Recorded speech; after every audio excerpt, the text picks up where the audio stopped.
So last Saturday, my friend Greg texted me at 7 a.m. with, "Dude, wear something you can sweat in, and bring an iron."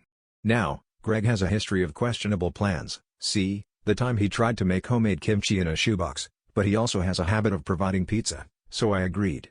I assumed we were going to some kind of weird themed workout class, or maybe Greg had a new hangover cure involving steam pressing clothes. I threw on my laundry day shorts, grabbed my iron, and met him at the park. When I got there, Greg was standing by a folding table, looking suspiciously proud. There were about 30 other people, all holding irons and, for some reason, ironing boards.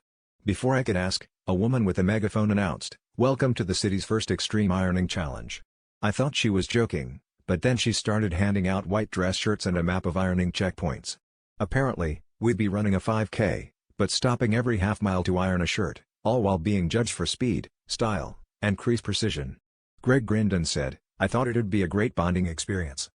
It started off fun enough, nothing like sprinting through a crowd with an ironing board under your arm and trying to plug an iron into a generator next to a hot dog stand. But things escalated quickly. At checkpoint 2, a flock of geese decided that our perfectly pressed shirts were their new nesting material.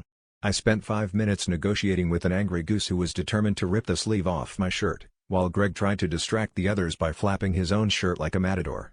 By checkpoint 4, the local soccer league had joined in, offering unsolicited ironing advice and a very unhelpful can of Febreze. By the end, I was sweaty, mildly traumatized by geese, and pretty sure I'd ironed a perfect crease into my own thigh. As we crossed the finish line, the judge looked at our wrinkled, goose-stained shirts and sighed, "Well, you two really wrinkled under pressure." Greg just laughed and said, "At least now my laundry's done for the week. Next time, you're signing us up for sushi making."